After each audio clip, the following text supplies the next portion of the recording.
L'Afrique compte aujourd'hui 3 Guinées. La Guinée équatoriale, la Guinée-Bissau et la Guinée-Conakry.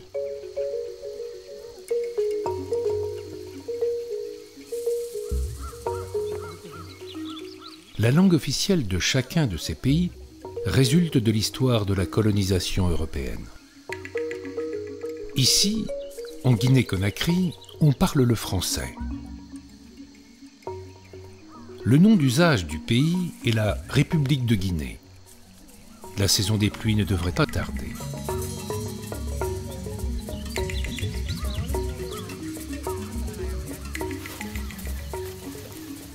Il existe une trentaine d'ethnies et chacune parle sa propre langue, mais les 3 principales se répartissent dans les 4 grandes régions du pays. Il y a les Soussous, les Peuls et les Malinqués. Dans la région de Basse-Guinée, qu'on appelle aussi la Guinée maritime, ce sont les Soussous qui dominent. Ils sont près de 75%. Ils récoltent le sel depuis 7 siècles et cet or blanc leur servait de monnaie, notamment pour l'achat du bétail élevé par les Peuls, une autre ethnie très représentée dans la région voisine de Moyenne-Guinée.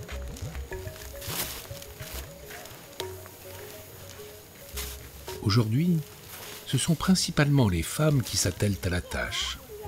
Un travail harassant, accompli dans des conditions parfois extrêmes. On les surnomme les femmes sel.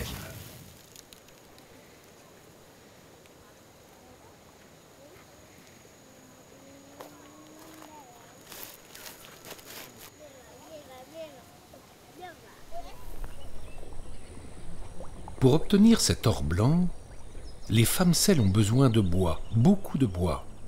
Et pour s'en procurer, elles doivent le couper où il pousse, tout au long des rivages, c'est-à-dire dans la mangrove.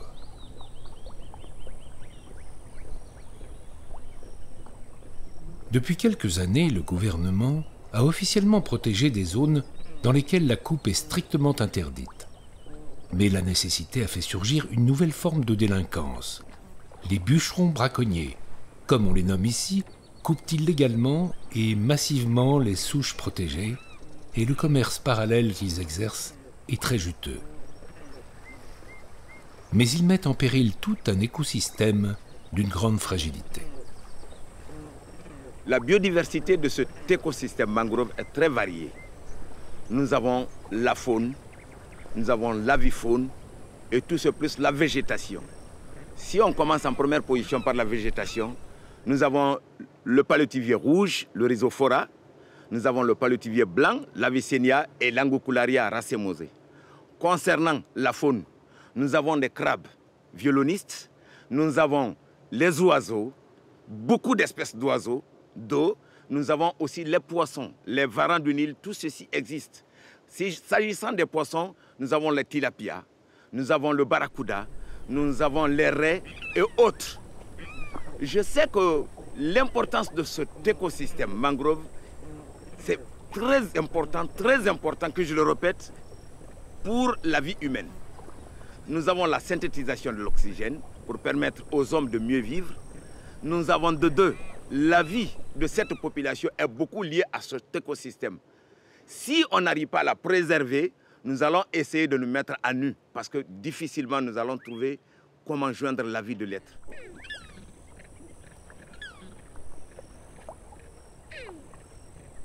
La mangrove est constituée de plusieurs espèces de palétuviers, un arbre aux longues racines aériennes et aux propriétés étonnantes, capable de s'adapter à une salinité élevée, à un sol instable et à la faible oxygénation de la vase.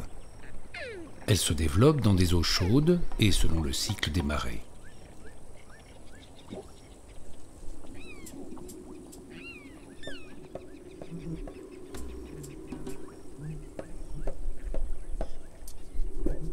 D'après les spécialistes, si le déboisement continue à ce rythme effréné, la Guinée pourrait bien perdre sa mangrove et sa biodiversité en moins de 25 ans.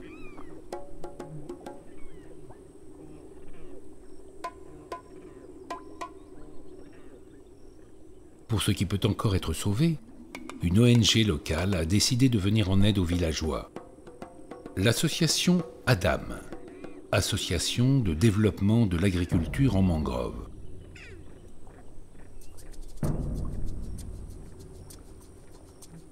Plus de 80% de la mangrove a disparu et une sonnette d'alarme a été tirée au niveau national. Les souches mortes qui jonchent le sol donnent la mesure du fléau, un désastre écologique qu'on peut encore inverser à condition de ne plus perdre de temps.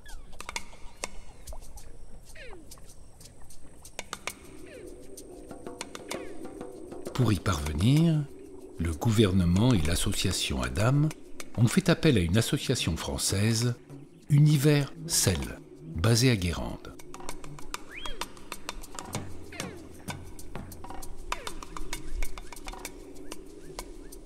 Dans un passé récent, au Bénin, ces spécialistes du sel ont mis en œuvre une technique nouvelle qui préserve l'écosystème. Encouragés par ces résultats très positifs, ils ont accepté de reproduire l'expérience en Guinée et transmettent à présent leur savoir-faire à ses confrères africains.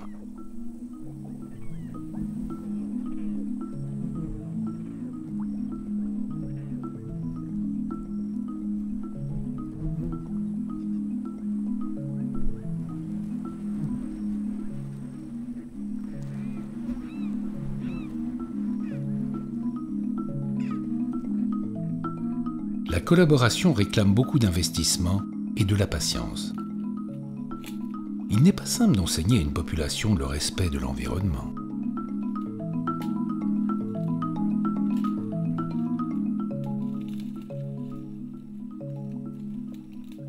L'ONG travaille désormais avec les femmes sel de Kamsar, un petit village de pêcheurs devenu une ville de taille moyenne, dont on envie les infrastructures, un hôpital, un accès à l'eau et à l'électricité quasi permanent. Le choix de ce lieu n'est pas le fruit du hasard. La région possède l'une des plus grandes mangroves du pays et comme partout, elle a été pillée par les bûcherons braconniers. Il est donc essentiel de préserver ce qu'il en reste.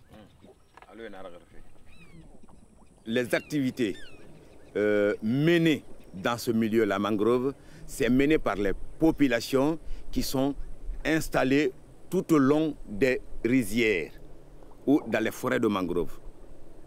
C'est ceux-ci qui pratiquent les activités suivantes. Nous avons la riziculture de mangrove en première position. Nous avons l'exploitation forestière. Ça, c'est pour les fins de cuisson sur la terre ferme, parce que nous sommes en rupture de biogaz. Nous avons en troisième position pêche et fumage du poisson. Et précisément, je le répète, que c'est l'activité salicole par cuisson de sel qui détruit cet écosystème. Parce que d'année en année, il y a une coupe abusive de cette forêt pour des fins de cuisson de sel.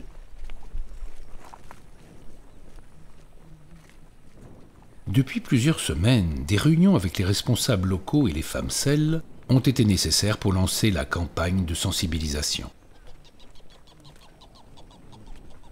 Des formations ont été mises en place avec l'objectif d'apprendre à la population à reconnaître les bois protégés.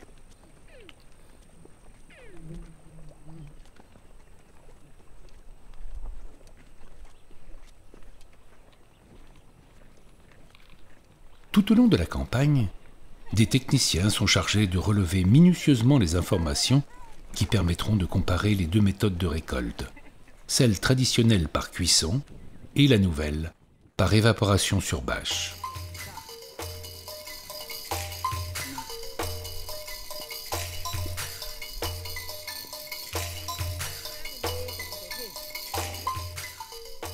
Ici, il n'y a pas de marais salant. Et pour obtenir la saumure, on fabrique des filtres au moyen de bois et de paille.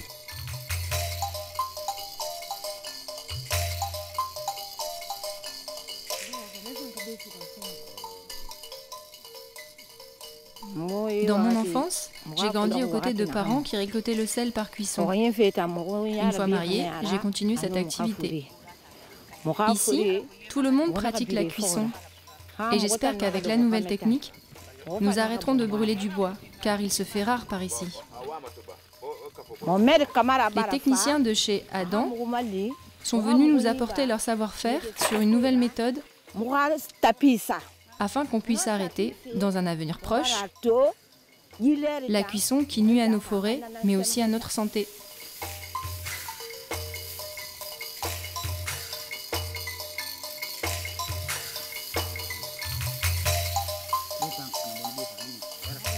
Chaque filtre est soumis à un usage intensif 7 jours sur 7 pendant 4 mois, à partir des fortes chaleurs de février et jusqu'à la fin du mois de mai, qui marque le début de la saison des pluies.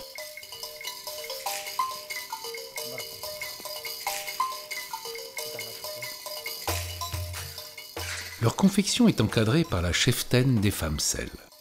C'est elle qui donne les directives et chaque réalisation demande une attention toute particulière.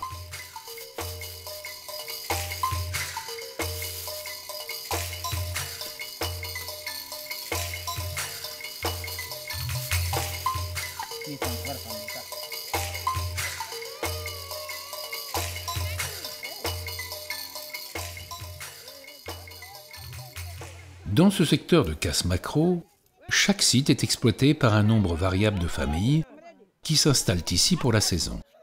Cette année, la campagne a commencé tardivement à cause des pluies et les sites seront au nombre de 8. Le site de Manguebouni, cela veut dire sous le manguier, le site sous le manguier, je dirais que nous avons affaire à 8 unités familiales. Sur les 8, nous avons 7 unités qui ne sont représentées que des femmes, des productrices. Et l'unique, c'est dirigé par un homme.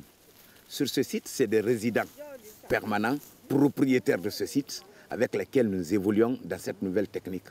C'est pour favoriser la diffusion de cette nouvelle technique que nous avons envoyée sur ce site, pour favoriser l'évolution de cette activité dans ce site.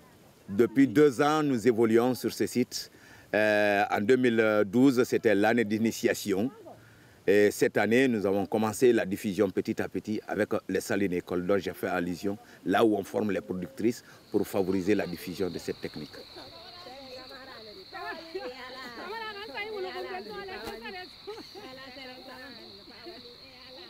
Il y a 2 saisons, une pour le riz et l'autre pour le sel, durant lesquelles la terre est utilisée différemment. On sème le riz au début des grandes pluies. Après la moisson, on laisse entrer l'eau de mer que le fort ensoleillement assèche. La terre forme alors une fine couche de poussière saturée de sel.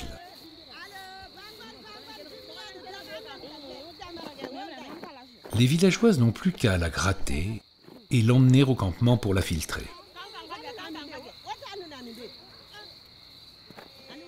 Elles creusent où elles peuvent, car très vite les salicornes se développent et ce qui ressemblait à un désert de sable est peu à peu envahi par une forêt d'algues. La nature est bien faite. Chaque élément joue un rôle essentiel. Les algues finissent d'absorber l'eau, et lorsque tout est sec et qu'elles meurent, elles constituent un engrais qui enrichit la terre pour la prochaine récolte du riz.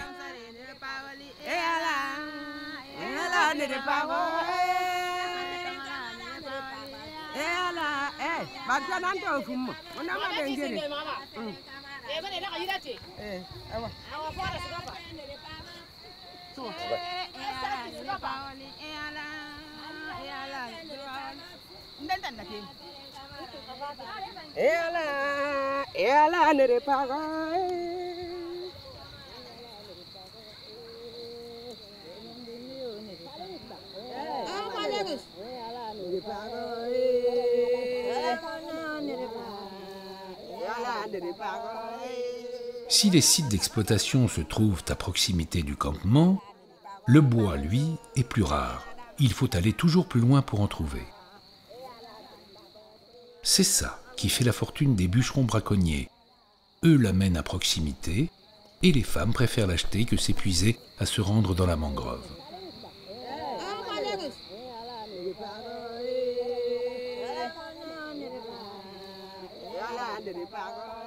Mais avec les nouvelles méthodes, des changements commencent à s'opérer dans les esprits. Et les femmes, timidement, prennent conscience du bénéfice qu'elles peuvent en retirer.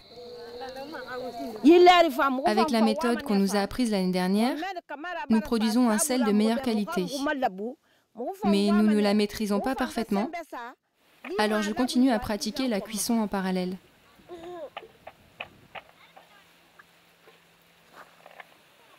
Pendant que les femmes sel ramassent la terre, leurs enfants sont livrés à eux-mêmes. Les plus grands restent au campement et ont la charge des plus petits.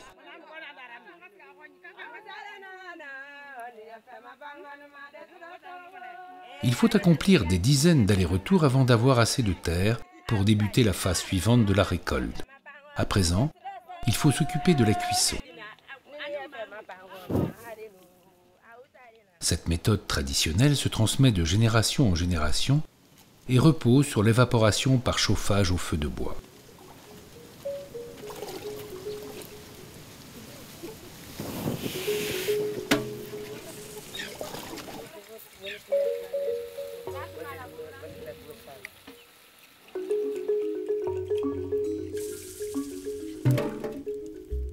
La quantité de sel récolté dépend de l'alimentation du four. Plus le feu est fort, plus il cristallise d'or blanc. Il est donc impératif de le surveiller et de l'alimenter en permanence.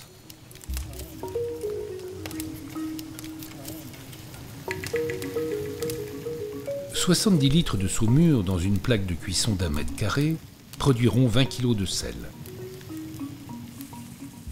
Les femmes la remplissent 4 fois par 24 heures et en obtiennent ainsi 80 kg. Cette méthode destructrice que l'on nomme indigène exige 3 tonnes de bois pour obtenir 1 tonne de sel et affecte considérablement la santé des productrices, irritées par la fumée permanente.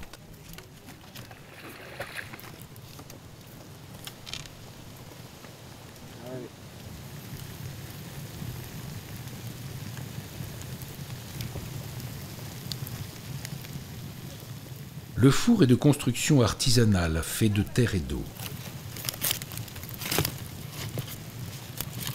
La chaleur intense le désagrège et il faut constamment colmater les trous pour limiter les pertes d'énergie. Ici, tout est danger. L'ancienne méthode, la méthode par cuisson, elle est très dangereuse face à la vie de l'homme. Parce que lors de la cuisson, on est tout le temps auprès du feu. Il y a la déshydratation qui se fait. En plus de ça, la fumée aussi joue sur notre vision. Et ça suffoque même la respiration de l'être qui est tout le temps auprès de ce feu. Je vous donne un exemple, les espèces de bois de mangrove qui sont utilisées. Il y a l'espèce Lagocularia racemosa. Si les gens l'utilisent comme bois de feu, ça donne souvent des étincelles et ça peut brûler tout un campement. L'année passée, si je prends un exemple, l'année passée, le cas s'est déroulé sur un site qu'on appelle Raikene. Ce site, quand les parents étaient à la recherche du bois pendant la journée, les enfants étaient là et l'essence là était utilisée comme bois de feu, ça donnait des étincelles et tout un campement a brûlé. Tous les gens qui sont descendus pour la campagne salicole, en fin de compte, plus de gains, ils ont tout perdu. Tout ça, c'est pour évoquer le cas, le méfait de cette activité.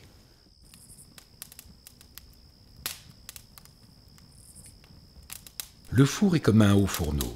Il reste actif de nuit comme de jour. S'il s'éteint, ce sont les efforts de toute une journée qui sont anéantis.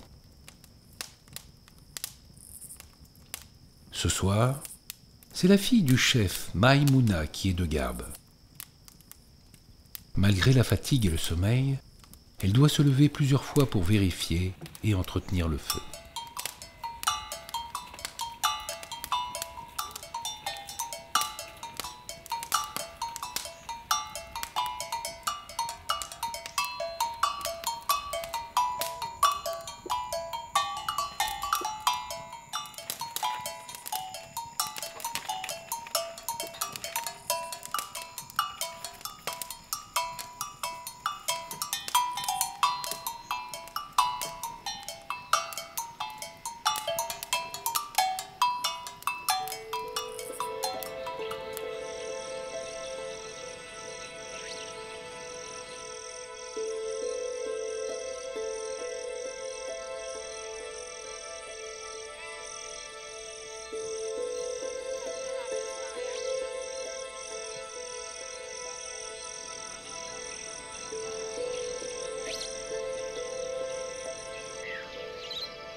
Au petit matin, le rituel reprend.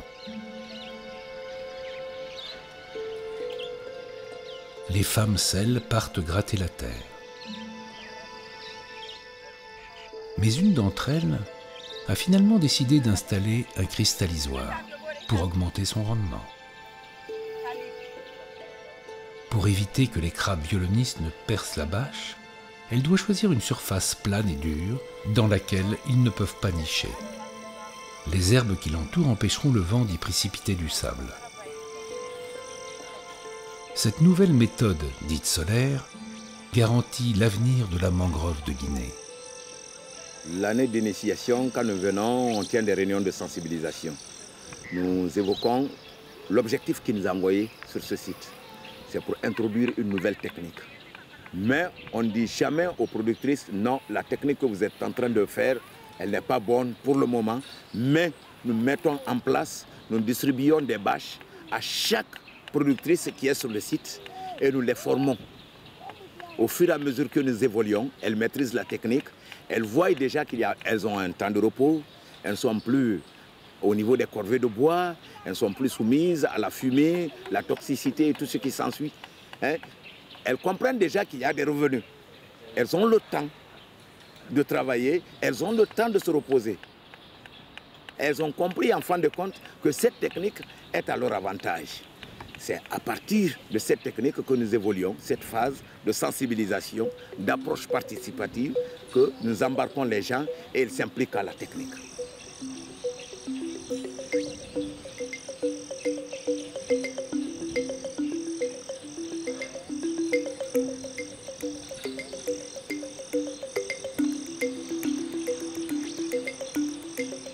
Une fois la bâche tendue, la femme selle la remplit de saumure.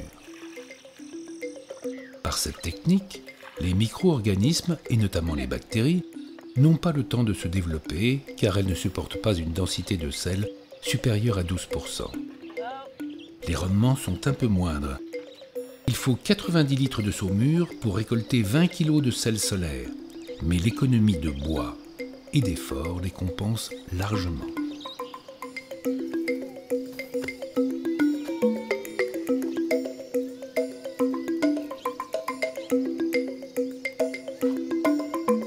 L'ouvrage mesure 2,50 m de diamètre. Le filtre est enduit d'une épaisse couche d'argile qui le rend étanche. Une étoffe placée au centre retient la terre salée. Quelques poignées de riz fixent le tout. Une vingtaine de bassines seront nécessaires pour le remplir et le monticule de terre salée est amassé au plus près.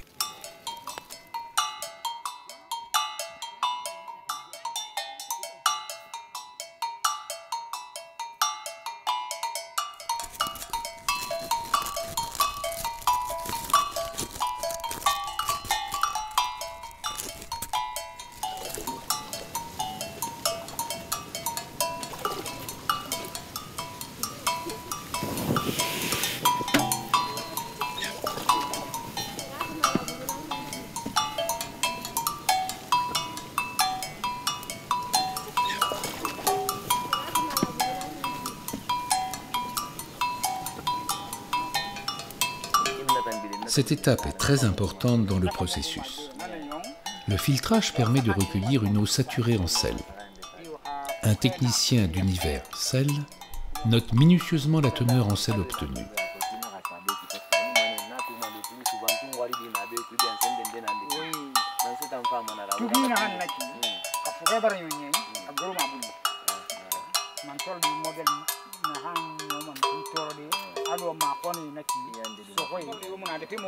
Je suis là juste pour mener des enquêtes auprès des productrices de sel.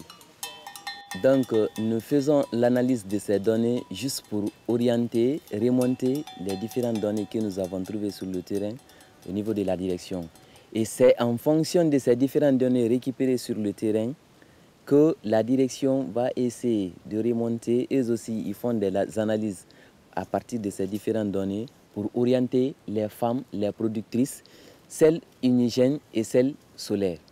Les femmes ont compris exactement là où elles ont beaucoup de temps de repos. Parce que le matin, quand elles arrivent à dourer la bâche, elles peuvent se reposer juste vers les 12h, 13h pour venir encore mettre de l'eau et répartir dans les différentes cases pour se reposer, et ce jusqu'au soir. Mais celle technique et celle traditionnelle, il faudra qu'elles mettent du temps pour entretenir du feu. À chaque fois, elles sont là, entretenues du feu. Elles ne dorment pas pendant la nuit, elles ne dorment pas pendant la journée, et puis elles sont là à travailler du jour au lendemain, du matin pendant toute la journée. Et difficilement elles se reposent. Et ça pose beaucoup de problèmes en ce qui concerne la santé.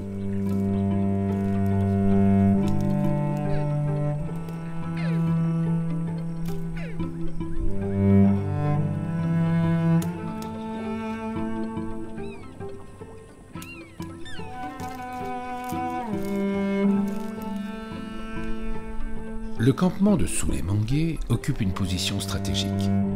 La marée monte à quelques dizaines de mètres et, selon son coefficient, elle peut atteindre les abords du campement. Pour s'épargner des efforts, les femmes Sel ont donc une idée ingénieuse.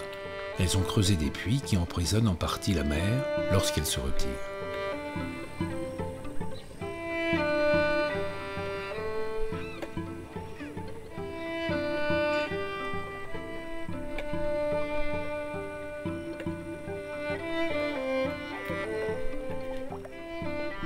La marée la plus attendue est la Grande Marée, Françoise.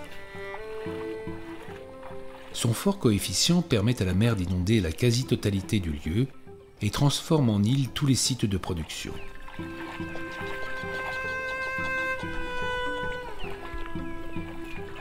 Cette marée est primordiale. Elle permet de recharger la terre en sel et d'enrichir ainsi le terreau des forêts de mangroves.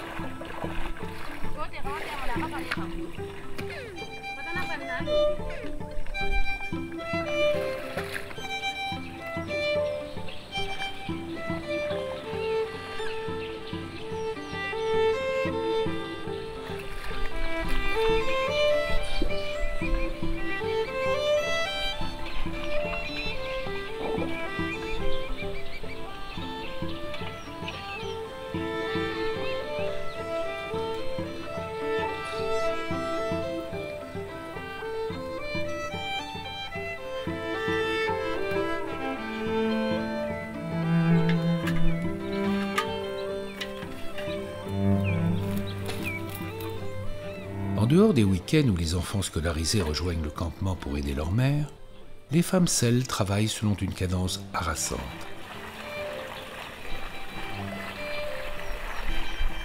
La récolte du sel est pour elles une tâche doublement ingrate. En plus de mettre les corps à rude épreuve, elle ne leur procure que très peu de reconnaissance. Les hommes ne veulent pas faire ce travail car ils le trouvent dévalorisant. Ils pensent que c'est un travail d'esclave. Pourtant, comme vous le voyez, ça rapporte de l'argent. Nous, les femmes, on ne veut pas rester à la maison sans rien faire. Les enfants sont là, le mari ne travaille pas.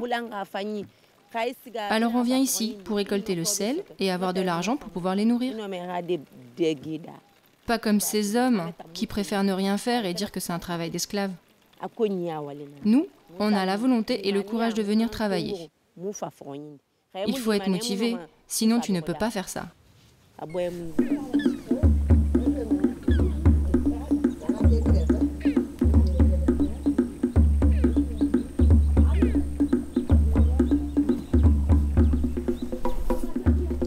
On mesure la teneur en sel avec une simple graine de palme. La façon dont elle flotte indique précisément la qualité de la saumure. Plus la graine remonte rapidement à la surface, plus la densité est forte et meilleure sera la qualité du sel. Ici, elle n'est pas suffisante. La femme Sel doit verser à nouveau de la saumure dans le filtre. Elle augmentera ainsi sa teneur.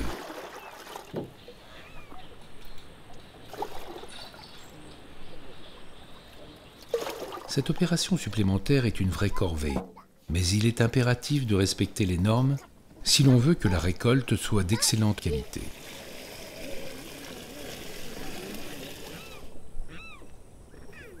Pour la nouvelle méthode par décantation, c'est la même chose. Il faudra acquérir un véritable savoir-faire pour espérer d'aussi bons résultats. Le bénéfice en vaut la peine. L'environnement et la santé sont préservés. Ce que nous voulons léguer aux enfants, c'est la technique solaire sur bâche. Pas de corvée de bois veut dire plus de temps libre. Il ne nous reste que 2 tâches. Le grattage de la terre salée et le transport de l'eau salée.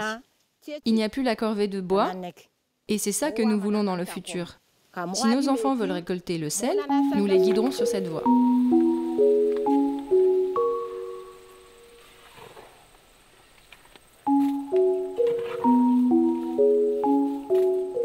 Après 4 à 5 heures de cuisson, le sel se cristallise, mais il est absolument vierge de l'iode qui s'en échappe avec la vapeur d'eau.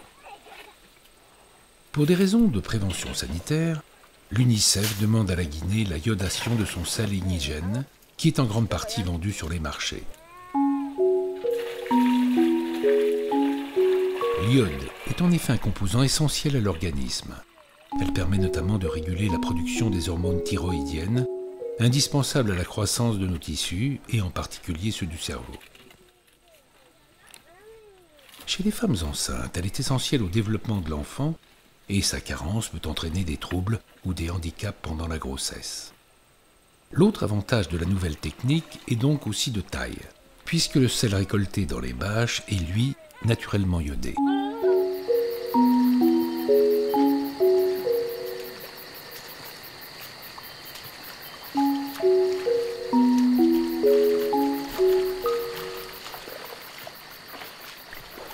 Avec cette nouvelle méthode, les femmes ont également plus de temps libre.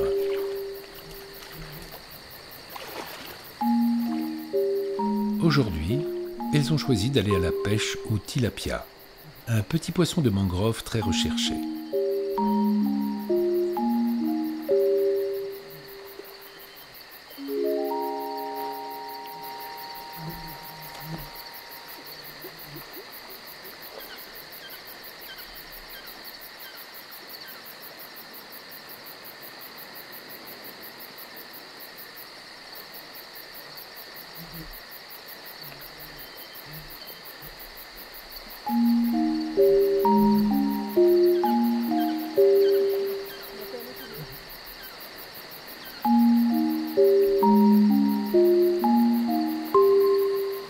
L'eau est peu profonde et marcher dans cette vase est un exercice délicat, car elle abrite les vestiges des palétuviers détruits, des souches immergées qui tordent les chevilles.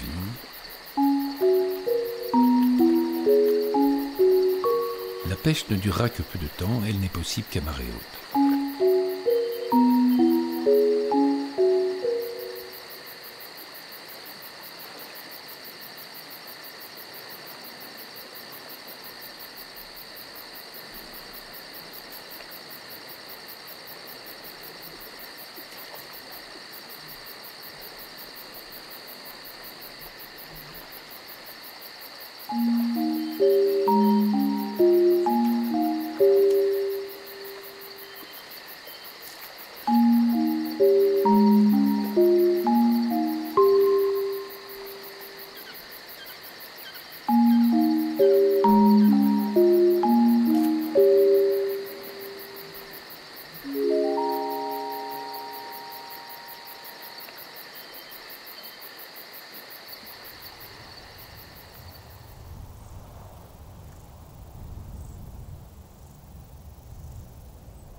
Le riz est l'aliment de base du pays. Et c'est pour en cultiver toujours plus qu'on avait commencé à détruire la mangrove.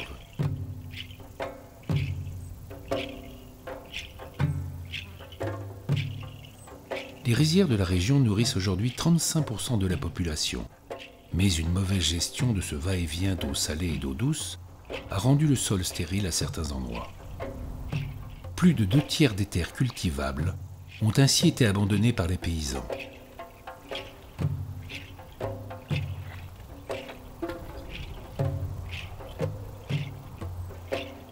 Mais depuis quelques années, un programme de réhabilitation a été mis en œuvre par d'autres défenseurs de la nature. Ils ont réfléchi à un système de régulation permettant de maîtriser les admissions et les évacuations des eaux dans les champs.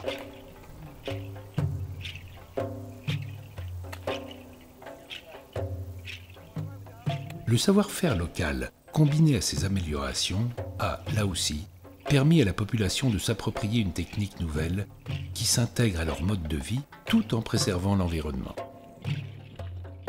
L'intérêt de construire des digues à ces endroits, c'est que ça nous permet de planter de nouveaux champs de riz. Après le défrichement et sa construction, cette digue devient un barrage entre le champ et la mer pour que l'eau salée ne vienne pas tout inonder. Le deuxième avantage, c'est qu'elle maintient l'eau pendant la saison des pluies dans les grands casiers réalisés à cet effet. Pour favoriser le rendement et le bon développement des plants de riz, il faut d'abord faire ces digues pour empêcher l'eau de mer de rentrer. Et ça, c'est mon travail.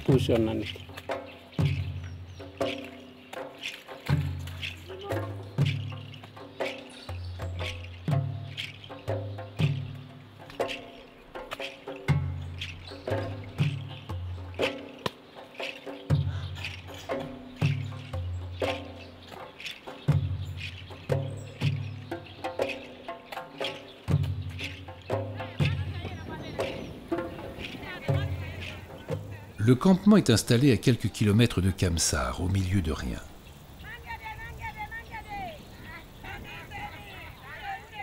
Le seul lien qui subsiste avec la civilisation est symbolisé par les marchandes ambulantes qui viennent jusqu'ici offrir leurs produits.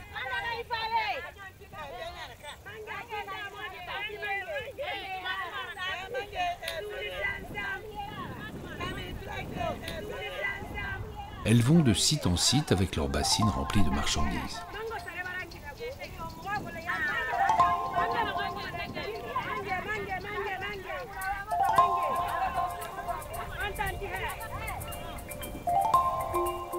Ici, on ne paie pas avec de l'argent. C'est le sel qui tient lieu de monnaie d'échange, une coutume que les femmes sel entretiennent jalousement, qui remonte à des temps immémoriaux où le sel était une véritable richesse. Sa pureté, peut-être l'éclat qui s'en dégage, continue de fasciner. Et même si sa valeur n'est plus tout à fait la même, il permet aux femmes sel de vivre confortablement et de ne manquer de rien.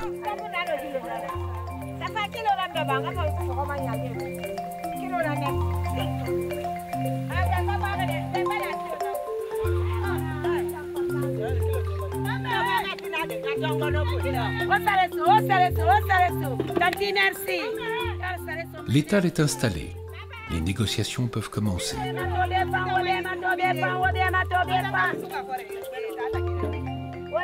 Il faut se ravitailler en pain, en tubercules, en fruits. À cette époque, c'est la saison des mangues. Et elles sont très appréciées.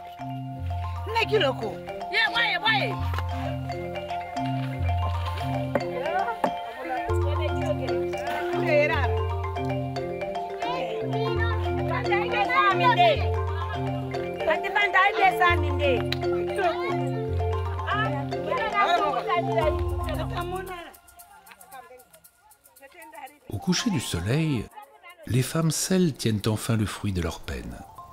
La fatigue se lit sur leur visage, mais elle est proportionnelle à la joie qu'elle procure. Le soleil et le vent ont accompli leur part de travail. Il y a peu encore, personne ici ne se doutait qu'ils pouvaient changer l'eau de mer en sel, et c'est comme un petit miracle qui se renouvellerait chaque jour. Pendant des siècles, les anciens ont pratiqué la cuisson. Et aujourd'hui, avec la nouvelle génération, les mentalités changent. Cette tradition était de toute façon condamnée. Depuis que je suis toute jeune, je vois ma mère cuire le sel. Je veux continuer à en produire, mais j'ai de plus en plus de mal à trouver du bois. Je suis obligée d'aller le chercher très loin et c'est épuisant. Alors, j'ai décidé de m'orienter vers la technique du sel solaire. Ça créera peut-être, auprès des jeunes comme moi, une volonté de s'impliquer dans cette activité et de satisfaire les besoins de la population en sel. Avec cette technique, je mets la saumure tôt le matin et j'exerce mon petit commerce de vente dans la journée. Le soir, je vais récupérer le sel qui s'est formé sur la bâche. Ça me rapporte un peu d'argent que je mets de côté pour m'acheter ce qui me fera plaisir. Aujourd'hui, les dizaines de bâches qui tapissent le sol ont permis de récolter un peu plus de 200 kilos. C'est un début. Le pays est en carence de sel et ne compte pas en rester là. Pour l'heure, des convois de camions sillonnent les routes en provenance du Sénégal pour satisfaire aux besoins de la population. Ces petits cristaux d'un blanc pur sont 3 fois plus denses que le sel indigène. En plus de leurs vertus naturelles, ils sont chargés de toutes les promesses d'avenir pour les habitants de la région qui s'étaient habitués à l'idée d'un départ imposé par la disparition de leurs ressources naturelles.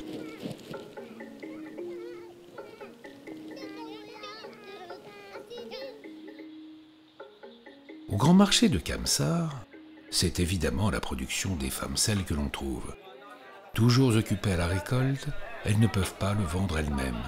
Alors leurs filles, leurs sœurs ou leurs cousines sont chargées de le faire.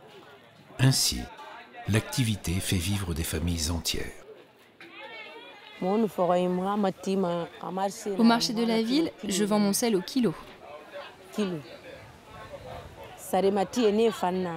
Les clients viennent avec leurs marchandises et puis, soit je fais du troc, soit je vends mon sel, tout simplement. Pour ceux qui veulent une plus grande quantité, j'utilise une mesure que nous avons tous adoptée. Elle se fait à l'aide d'un pot qui représente environ 1 kg. Et selon la quantité que le client désire acheter, je remplis les sacs. Leur contenance peut varier de 43 à 120 pots. C'est pas très précis, mais c'est comme ça qu'on fait. Je vends mon sel à 120 000 francs guinéens, parfois 130 000 et jusqu'à 150 000. C'est le prix du marché en ce moment.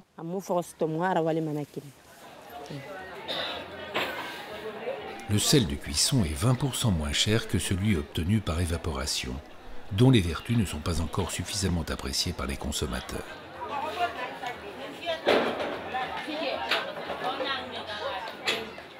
Sur de grosses quantités, l'économie n'est pas négligeable. Ici, la viande est chère et on consomme essentiellement du poisson pêché le long des côtes. Les pêcheurs sont principalement ghanéens et ils travaillent beaucoup au large de la Guinée. Leur campagne dure parfois plusieurs semaines et ils revendent sur place une partie de leur prise avant de repartir chez eux.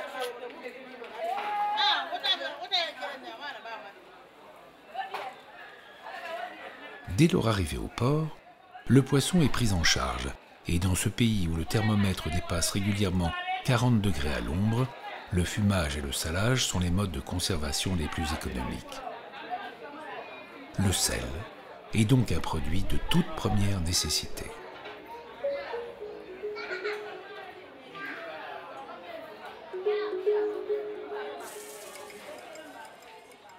À chaque arrivage, tous les sites de saliculture sont prévenus et délèguent celles qui seront chargées de négocier le sel en grande quantité.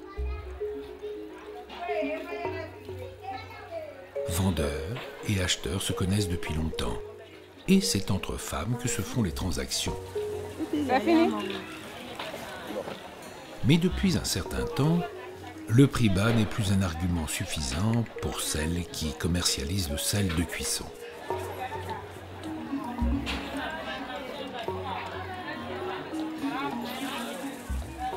On a découvert au sel solaire des vertus supplémentaires et la nouvelle s'est répandue chez les pêcheurs qui préfèrent désormais payer un peu plus cher pour obtenir un meilleur résultat dans la conservation de leurs poissons.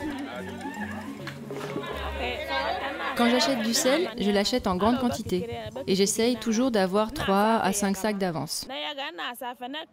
Après le salage du poisson, j'attends un jour et le lendemain, je l'étale au soleil pour le faire sécher.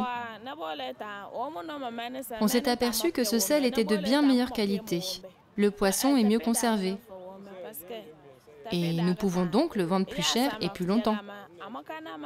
Même si ce sel est plus cher à l'achat, nous sommes gagnants finalement. Et tout le monde pense la même chose. On sait aussi que ce sel est bon pour l'environnement et pour la mangrove. donc pour les poissons. Nous serons très contents quand tous les producteurs proposeront ce type de sel.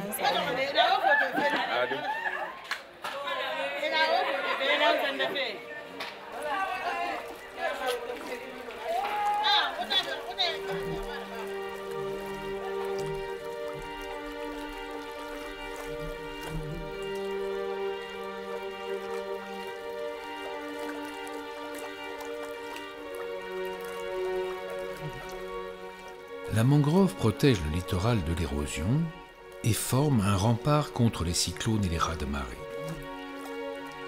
Elle était une véritable pouponnière pour les larves, les amphibiens, les jeunes poissons et les oiseaux.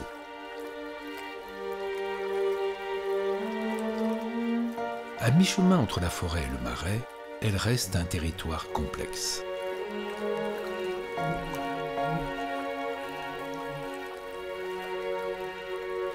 La nature a repris ses droits par biais de sensibilisation des techniciens de l'ONG Adam qui ont essayé d'évoluer dans plusieurs préfectures. Si je vois ici, dans le cas précis de la zone de Kamsar, nous sommes à la 2e année d'intervention. Si je fais allusion aux préfectures dans lesquelles nous avons évolué, si je prends Forikaria dans le secteur de Benti, si je prends Koya au niveau de Folon, et précisément si je fais allusion à Koba, dans le site de Barifanya, je pense aujourd'hui que ceux-ci ont changé leur mentalité. La cuisson de sel n'existe plus, les gens n'évoluent que sur les bâches pour obtenir le sel solaire, en grande majorité. Et de constat, on a vu que les parties qui étaient coupées, détruites, les forêts ont régénéré. Et aujourd'hui, nous avons une grande couverture, une grande régénération de cet écosystème forestier.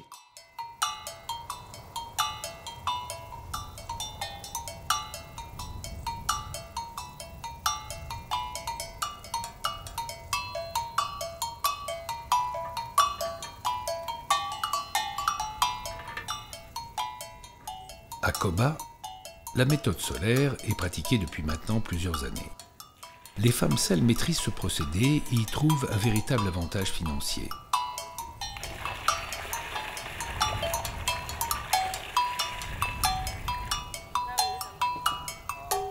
Signe d'un engouement nouveau pour la saliculture, une batterie de filtres a été créée pour augmenter le rendement de l'exploitation.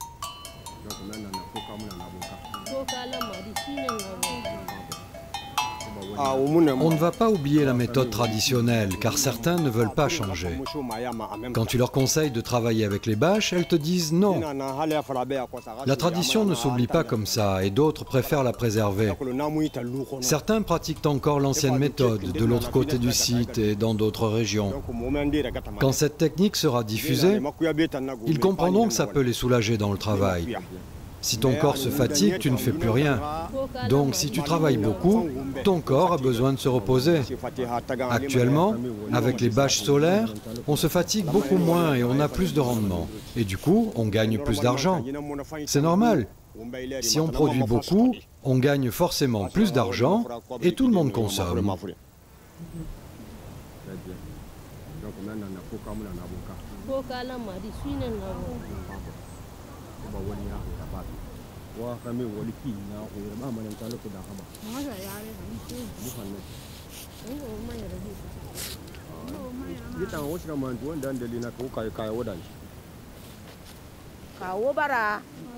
Si vous me demandez quelle est la méthode que je choisirai, je vous répondrai sans hésiter la méthode solaire sur bâche, car elle est à mon avantage et je me fatigue moins. La méthode par cuisson nous a occasionné beaucoup de problèmes de santé. Nous respirons de la fumée nocive pour nos poumons pendant des heures et nous manquons de sommeil car nous passons nos nuits à surveiller la cuisson. Le peu que nous gagnons dans la vente de ce sel, nous le dépensons dans l'achat des médicaments et au bout du compte, il ne nous reste rien. Il y a peu de monde qui connaît réellement les propriétés de ce sel solaire, même parmi les habitants de Kamsar et des environs. Il n'y a que les Ghanéens qui nous achètent notre production en grande quantité, parce que ce sel est idéal pour le salage de leurs poissons. C'est une première étape avant de le faire connaître au reste de la population.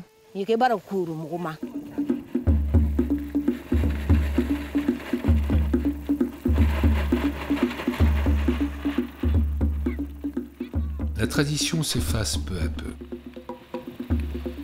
À l'époque, les anciens n'avaient qu'un ou deux filtres à gérer.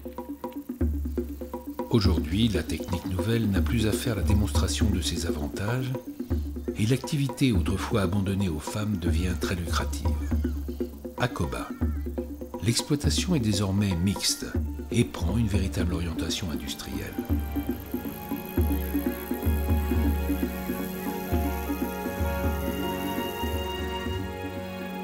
Dans cette Afrique en pleine mutation, l'expérience des femmes sel ne manque pas d'enseignements et de symboles. La nature, tout d'abord, sait toujours se montrer généreuse avec ceux qui la respectent.